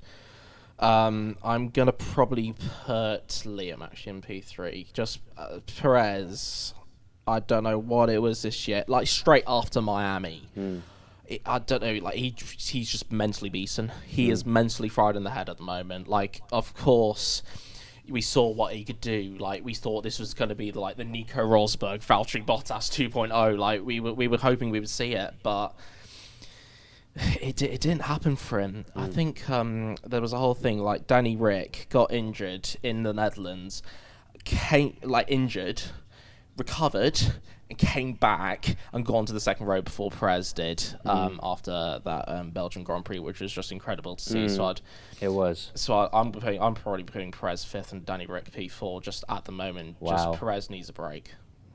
That is a rather spicy take. What about from you, Ian? Where would you put them? I'd certainly agree with Tsunoda second and Lawson third. Tsunoda, really solid season. For the most part, he's been really consistent and overall had good pace, especially in the dog of the car the AlphaTauri was at the start of the season. Exactly. Liam Lawson, again, we've just gone over this, amazing cameo performances. And then Ricciardo, he came in, was challenging Tsunoda straight away. Honestly, I think I'd put Nick de Vries next, purely because there wasn't as much expectation from him. Like, he was in the AlphaTauri, he was effectively a rookie. The fact that he didn't do well isn't particularly astounding, whereas Sergio Perez's performance this season, Verstappen has shown how good that Red Bull is, and I agree, Perez has just lost it mentally, he's lost his confidence, and therefore he's lost the ability to drive. We saw it with Sebastian Vettel in 2018, I think it was. As soon as the confidence went, he just Yeah, could that's not it, get back. really. I think that's probably one of the most deciding factors in the sport these days, is not how well you can drive, not how well you can qualify, but how well you can stay in the zone, how well you can pitch yourself in that working window and get to the top of your game every single race, every single time, you know. And I feel like that's something Verstappen, Leclerc, and now we're seeing like Piastri and Lawson starting to bring on that mentality. It's become such a critical aspect of becoming a great driver, and it's great to see it from these guys. So me personally, I'm super excited to see what the Red Bull drivers bring in the coming seasons. But thank you very much for joining me on the panel. I think now is about time to cut to another break, because we have our long-awaited driver rankings for the full season. And we also have a little bit that we want to talk about, Theo and myself, with different things that F1 have gone through that have been quite challenging. And we want to give our take on how we think they could improve it going forwards. So let's cut to a break now. We'll see you in a couple minutes.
Hello and welcome back to the Full Throttle Motorsport Podcast. So, in this section we are going to focus on our driver rankings from the 2023 F1 World Championship. So we're going to start from 22nd. So that's how many cars have competed in this year's championship. So, who have you got in 22nd? Well, I think we've gone joint here, haven't we, for yourself? I think it only has to be one driver. Yeah. Nick de Vries. So yeah, good old Nicky. I think he's possibly had one of the worst Formula One careers in quite a few years. But, I don't know, Mazepin could give him a run for his money, I can't lie. No, I take that back actually, you're right, you are very right. But no, he just hasn't really done anything this year. 10 races, acts like a third of the way into Ricciardo's tyre test session. Yeah, I mean... Tells you all you need to know, really. Like outperformed by Tsunoda every single race, so... Yeah. You know, it is... Yeah. Completely anonymous, just... It was right to drop him. It wasn't really right to take him in the first place, in hindsight. He was quite old at the time that they took him on. I think it was like 27. Yeah, which I think it's too old for a driver to come into the World Championship. But let's move swiftly on to 21st. Yes. And so sorry to say, but I think Logan Sargent is the one. And I think who do you have? I've also got Logan Sargent. Yeah, it's sad to say, but you know, his season's just. It's not come together, has it? You look at Oscar Piastri and the things that he's doing. I get that the car's not great. No. He has had an improvement, and I think he does need that second season. I'm really glad that James Vowles has decided, okay, let's commit to our boy. Even though it wasn't his executive decision, it was Jos Capito coming out. Yeah. I'm really glad that he's stuck by his guns and said, you know what, we're going to work with what we got here. We're going to try and develop this driver, and I can only respect that. So here's hoping we've got better things to come going into the next season, but at the minute it's a little bit shaky. Still open, and I'm really aware of sort of like, I don't know if he's going to stay next year.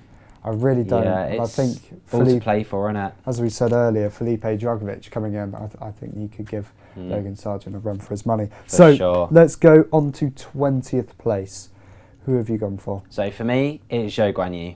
Zhou Guanyu. Probably the most anonymous driver on the grid this season. Just his highest start was P8, and he completely messed up the start. It was just it was just not off the line. He didn't come off the line and fell all the way back, and wasn't great from him. So yeah, for me, it's just he's in his third season now. I expect a little bit more from him rather than just being the pay driver on the grid, helping to support Alfa Romeo as they get to the end of their transition into Audi Sauber.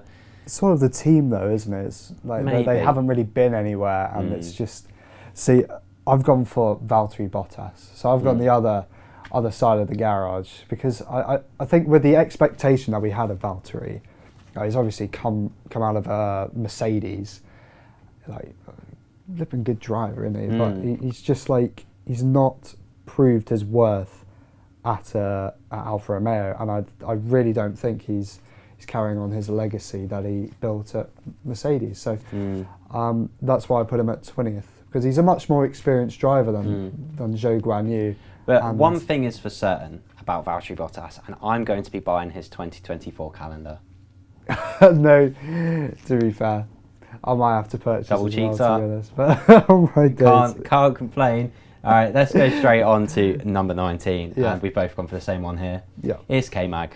It is K-Mag. So the Haas driver. He's come out of retirement to replace Nikita Mazepin a couple of years ago, and I don't think he's had a few good races here and there, like the first race he came back in Bahrain, but now it's just sort of like we need fresher legs in this sport, and I think, as we saw with Ollie Behrman in his test, I think he would be a great prospect maybe next year, but both Hülkenberg and Magnussen are contracted for next year. Yeah, it's a bottleneck with drivers. They kind of had to go down, really. They took 2 rookies in 2021. They took 1 in second year, 2022. Basically still a rookie, because that car was just nowhere in 21.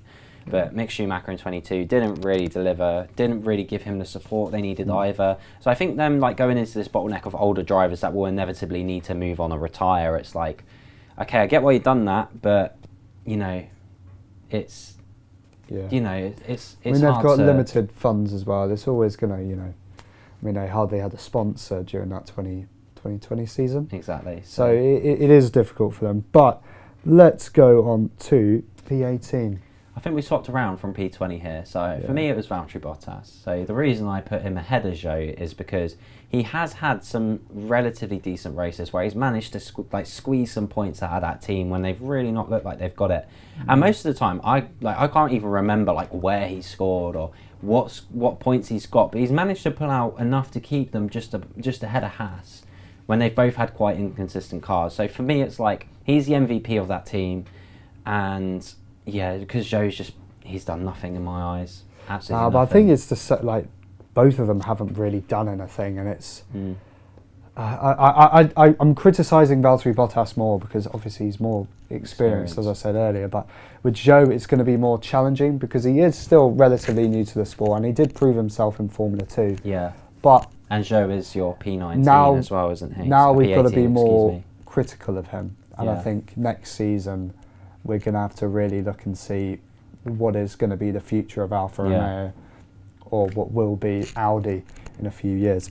So let's go on to P17 now. So yes, my 17 was Lance Stroll. So Lance Stroll for me, he was just look, that car at the start of the season, it was probably third best car on the grid, second best car on the grid consistently. Where was he? P8, P9, P5, P6. It's like P5, 6, right, okay, that's fine, but fine doesn't cut it.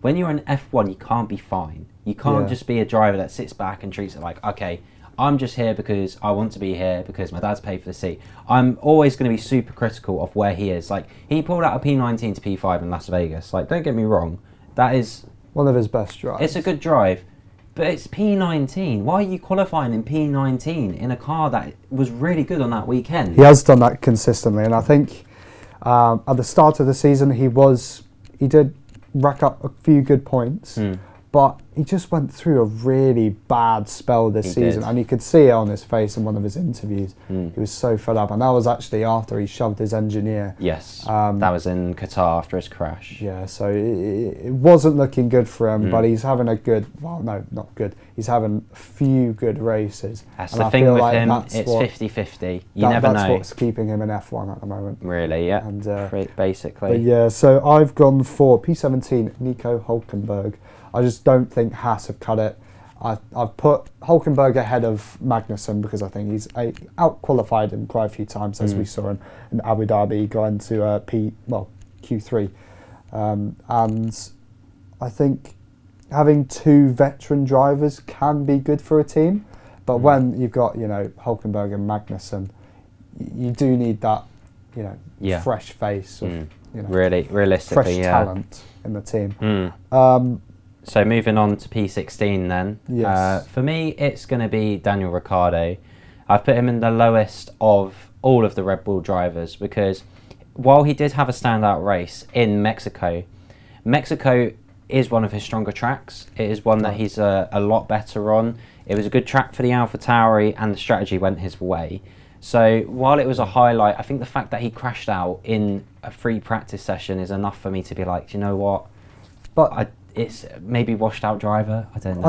I'm afraid I don't agree because it's like Oscar Piastri was stuck in the wall. I mean, in the racing line. So when you're in the Dutch Grand Prix, you either take the low or the high line, and quite a lot of drivers do take that high line. And Oscar Piastri was in the way, so it was either going to be Daniel crashed into Oscar Piastri or he crashes into the barrier. And you're going to choose the safer option, I guess. Exactly. That might make sense, but still, it's like. But he's had a lot of struggles this season. I mean, coming in late and then having that incident with his hand, sort of. He's had a few struggles, but I've gone for Lance Stroll. I agree with what you said earlier. He just has not had a good season in the slightest, and I think they've really got to think about the future of Aston Martin. They're actually driving a one-car team as far as I'm concerned. I'm always going to be super, super critical of him because like I say, you're literally in the pinnacle of F1 in a car that has the ability to get podiums, even win a race. Yeah. And you're fumbling that. Look at Alonso. I get he's a world championship driver. Not everyone's going to be that, but you still want like an Ocon type, a Gasly type, an Albon type in that second seat to really pick up the pieces. Hence why I'm a massive fan of Djokovic, and I think he would do a better job than Lance Stroll. So let's go on to P15. Who have you put? My P15 was Nico Hülkenberg. I thought I'll put him up a little bit higher than what you did because he is a great driver. I feel like he's been one of the unluckiest drivers on the grid, never had a podium, always been that consistent point scorer and an incredible qualifier. The things that he's done in that Haas, he's put them in places they really should not be. And the race pace, while it's obviously something that's not always gone his way, I think it's more of the car than him. He's doing a great job in the races. He's had some good battles on the track and he's been dealt a pretty poor hand and he's dealt with it relatively well. You can tell it's quite getting to him, but Haas really want to keep him. He is the stronger driver in that team without a shadow of a doubt. I do have to agree with that. But as you said, the Haas has not been performing good enough at all. I mean, even with the upgrades, they weren't hitting the spot. So it is unfortunate for Nico Hülkenberg, but hopefully next season we'll see the Haas bring some more upgrades. So P15, I've gone for Liam Lawson. Okay. So I haven't put him above Daniel Ricciardo or Yuki Tsunoda, but he's only had 4 races to prove himself. I think he's done very well. Like getting P9 in Singapore as a rookie is absolutely incredible, especially where that car was at the start of the season and with obviously Nick De Vries struggling in the same machinery. So it's obviously going to be very difficult. I did actually put him in P14 myself, crossing over. So yeah, I sort of agree. I feel like he did a lot better than Ricciardo because he was scoring points at a point where the car was still like not great. He was still getting close. He was still pushing Tsunoda. It feels like he's challenging Tsunoda a little bit more than what Ricciardo I don't think is. the car's been very good all season. I mean, with what Ricciardo did, getting P4 in that car, outstanding. Like, you do have to give it to him. But I did put Yuki Tsunoda in front of Liam Lawson for me, and he has been extremely consistent, getting those P11s, but again, not scoring points. It's really frustrating as a driver to be just on the edge. Like, he could have got so many more points if the top markers had problems, or so it is very disappointing for him. But for me, Tsunoda was my P13, the unlucky number. He's been close to the points at the start of the season. He's managed to score some decent points in the later stages of the season. In Kota, he benefited from the disqualification, so he managed to score decent points there, P8 being his highest finish. And for me, Tsunoda was just, I don't know, Tsunoda was just the best of all of the people that went through AlphaTauri. I've put him ahead of Lawson, Ricciardo and De Vries. So, well, in fact, I do actually have to agree with you, because we did do these before the Abu Dhabi Grand Prix. No, I'm going to say it now. This guy. I'm going to say it now because I put Daniel Ricciardo into my driver rankings in P13. Watched that race on Sunday, and I've got to say Yuki Tsunoda was the better driver of the two. So I put my hands up. You got to stick to your guns. I don't know what you're on about. This guy is saying, he's saying Ricciardo P13, saying he's the better one. You need to back it. Yeah, but anyway. Why? Let's move swiftly on. Okay, he's ducking it. He's ducking it. He's ducking it. Anyway. Producer Daxx is in a riot saying, he needs to be saying it, but this guy is just completely ducking it. Let's just move on. Let's move straight on to P12. And for me, it was Esti Besti. He is this very slightly weaker driver. Maybe it's just a bias because I'm a bit more of a Gasly fan, and he did get the short end of the stick. But I mean, P3 in Monaco, solid points all throughout the season. Yeah, I don't know. I'm on the opposite spectrum because I put Ocon ahead of Gasly. I think Gasly was the weaker one. Really? Out of the both of them. But again, they've both been very level throughout this season, and I think Ocon has showed that maturity and his experience, but he does have a tendency to get a little bit hot-headed, and we did see that Sao Paulo a few years ago, but again in this season. But anyway. Yeah, no, it's a real toss-up between the two. I mean, they're stuck between our 12th and 11th, just outside of the points. It's very close. If our driver rankings was like points-based, they would be outside of it. Yeah. But yeah, for me, Gasly just slightly edges out because P4, P3, he's shown more consistency in qualifying. Obviously, he has had better luck. He has had the better car in terms of its reliability, which is always the case at Alpine. Ocon only beat Fernando last year because Fernando, again, draw the short end of the stick. He had the less reliable car. So it is a bit hard to judge them, especially when you look at their career. But the fact that Ocon's been there for 2 more years and he's had 1 more year in Formula 1 compared to Gasly, and is also not a champion from F2 or the lower formulas, for me it's like, I have to rate Gasly a bit higher just based on the track record. I feel like if the cars had such less reliability, Gasly would still edge out for me. So sure. So we've gone opposite sides of the spectrum for Alpine. So let's go into the top 10, I think. Yes, and kicking us off, we have the one, the only, Alexander Albon. My boy from Thailand. Absolutely, I love him. He's my boy. I don't know what to say, honestly. I'm lost for words. Like, he is the MVP of the season for me. He's just... Really? He is the GOAT of this season. Like, I know I put him in P10.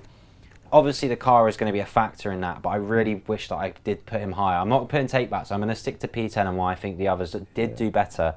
But P10, astounding work for him in that Williams. Like, he basically carried that team to P7, out-qualified his teammate every race. It was an unbelievable season for him, and to outscore your teammate by that margin was just unbelievable. I mean, he's taken that car to another level, and I'm really excited to see where it's going to be next year. Me too. It's just all the speculation is around who's going to be in this second seat. Is it going to be Sargent? Is it going to be someone else? So yeah, it's a big step for you, and I've got to say, getting Williams back into Formula 1 was such a good decision, and especially getting James Bowden, a very experienced strategist. Yeah, and I think he's proving to be a very good team principal this year. Exactly what we want to see. Yeah. Moving on to P9. Yes. So now I've gone for Checo Perez. Now it's quite low down, but hear me out, right? You're in the fastest car on the grid. You have a couple race wins at the start. You really set the pace. You really set the tone. Like, okay, this is going to be a clean sweep from Red Bull. You know, they're going to do a crazy amount of good work here. Yeah. Falls flat from Miami. From there, he's struggling the full season, trying to get back into that window of like, okay, this is where I can perform. And we've seen it from before, these top-level drives, these top-level like defensive drives to like Abu Dhabi 2021, regardless of what you make of whether it was Verstappen or Hamilton that should have got that title. It was Checo that was there on standby, making sure that Verstappen could capitalise on every single opportunity. And the fact that he dropped the ball that hard this season, I have to knock him down a peg or two, you know. I can't put him that high. Again, I don't think I agree. It's just because he is one of only 2 drivers to have beaten Max Verstappen this year. And he has actually, earlier this season, there was speculation around him actually winning the championship. And I think pressure does get to you.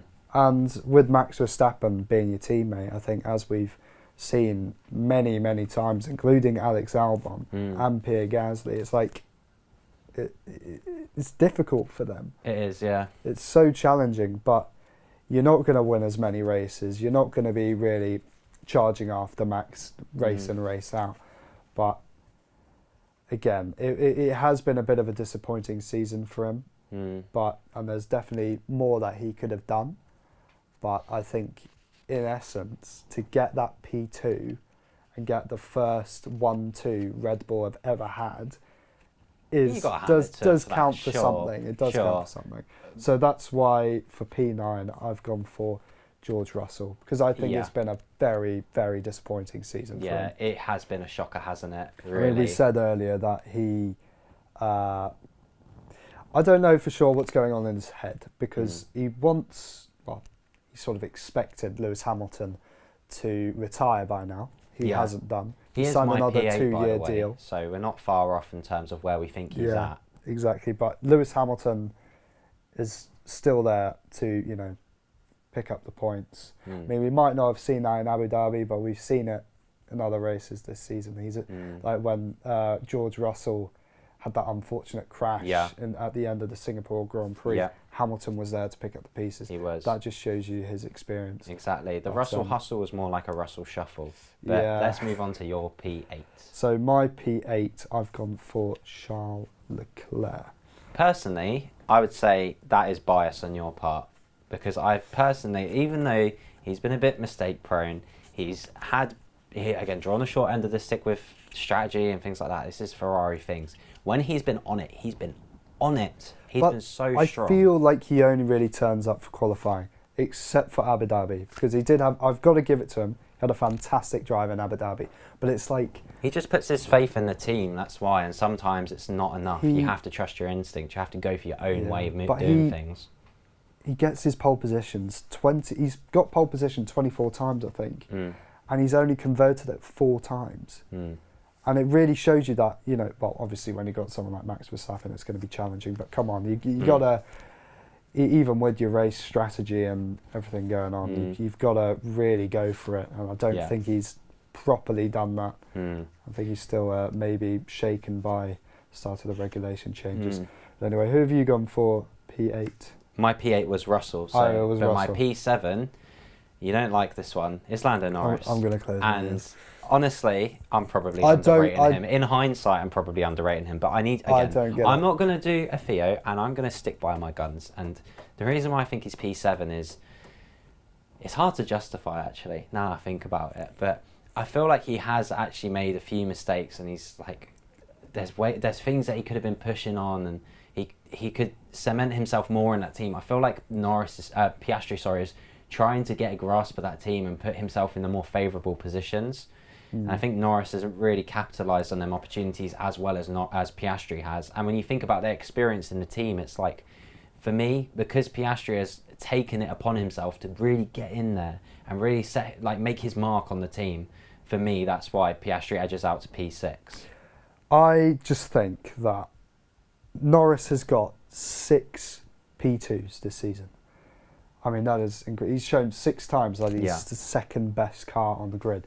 And again, he's got that experience. Like you got a good rookie coming in. He's doing a fantastic job, but I don't think putting. I'm sorry, I don't think putting Lando Norris would be. I know yours is quite high up, so we'll get to a little bit more later. But your P7. My P7 is actually Oscar Piastri. I think I put him up there because he's had a fantastic season. He wasn't quite fighting up there with the. Well, no, obviously he did get a couple or a few podiums here and there. And a sprint win in Qatar. He has got a sprint win, in Qatar. But he's got to be one of the best rookies that we've had in a very long time. I think they compared him with Lewis Hamilton in 2007. But I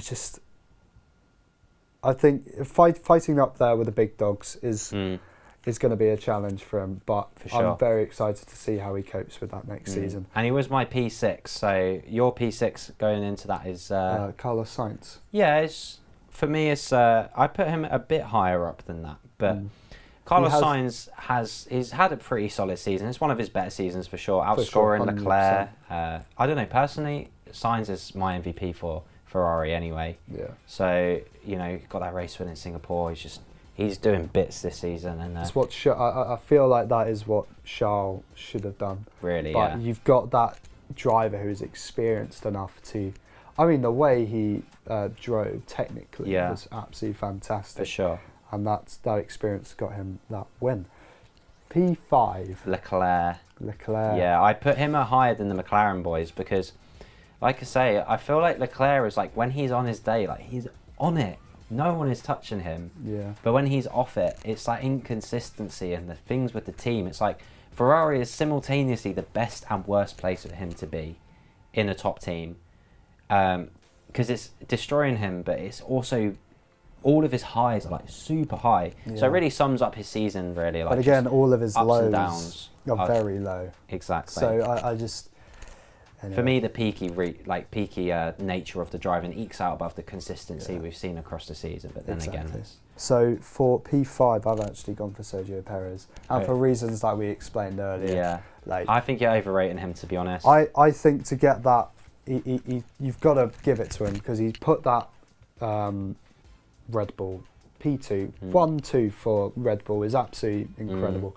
I mean, It's for what just that car gap, is, though. That gap is massive in the I know, championship but standings. again, with the dominance that Max has had, it's going to be very difficult. I guess Perez so. has had quite a bad qualifying run this season as well. So, but he's Yeah. picked up the points. So when he's qualified bad, he's raced really well. So that's why I put him P5. But who have you put? My P4 was Carlos Sainz. So, Right. like I said, it's, for me, he's been the better of the two Ferrari drivers. Like I said, race win. Solid points, better points. I don't know, not much more to say, really. He's a smooth operator. He's, you can always count on him. He's one of the most reliable, like, not really number twos, but just one of the most reliable other drivers that you can have in your team. Oh, And I really 100%. hope that Audi Sauber pick him up in 26 because he'll be a valuable asset alongside Nico Hülkenberg or But Mick Schumacher. who will take his place at Ferrari? We don't know. Exactly. So we've got to speculate. But in P4, I've gone for Lewis Hamilton. And he was my P3 as well. So we put him relatively close. But my boy, Lewis, got to put him on the podium. He is a championship level driver through and through. His consistency this season in cars that, like, putting him in places where they shouldn't be, not like really shouldn't be, but he's been scoring solid points, been the clear number one driver. Oh, for sure. P4s, P5s, P3s, everywhere, left, right and centre. For me, that is a monumental achievement in a W14, which is just, you can tell the morale of that team is quite low and he's trying his best to keep it up. I mean, that car isn't the best that we've seen at all in recent years. And to put it, he was fighting with Perez for P2 in that championship. So, to even do that in the W14 is absolutely incredible. So now we're going to head into the top three. So P3. So you've said Hamilton. I've said Fernando Alonso. Who is my P2. Incredible season. Magic Alonso. He's That's just all like, I've got to say. I think everyone was surprised rocking up to testing at the start of this year. Yeah, and he just blows everyone away. The sheer amount of podiums he's got, it's truly... I mean, the rumours were there, but no one really believed them. And it was just like, as soon as he came out of the garage, it was... I mean, Bahrain was by far one of the best drives that I've seen. He was just outstanding. And your P2 is? Lando Norris.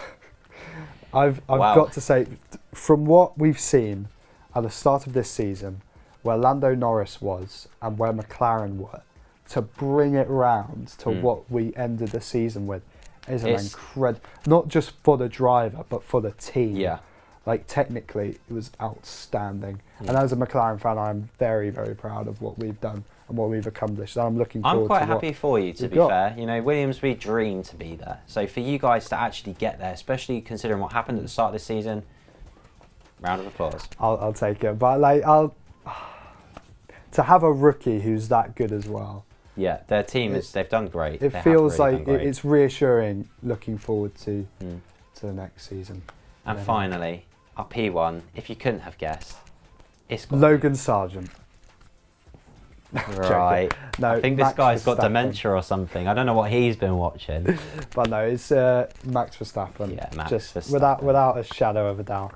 And I don't think there's much else to say other than 19 wins, probably one of the most dominant drivers of all time. Season of all time with Red Bull. Only one race it wasn't a Red Bull win. That is unprecedented. It's unbelievable. You got to commend him for it. So if you're watching right now, Max Verstappen, then great job to you. We may not be your biggest fans, but we will appreciate everything that you have done for the sport and for the record book as well. So I think one of the great seasons. Yeah, I think that's all we've got time for, though. Yes. So thank you for joining our live broadcast of Full Throttle. We will bring you another podcast next week. looking back at the 2023 season and looking forward to the 2024 season and other categories as well. Visit our website, fullthrottlepodcast.net, and stay tuned on socials. Have a great week, everyone. Thank you so much for watching. Roll the credits, Producer Daxx.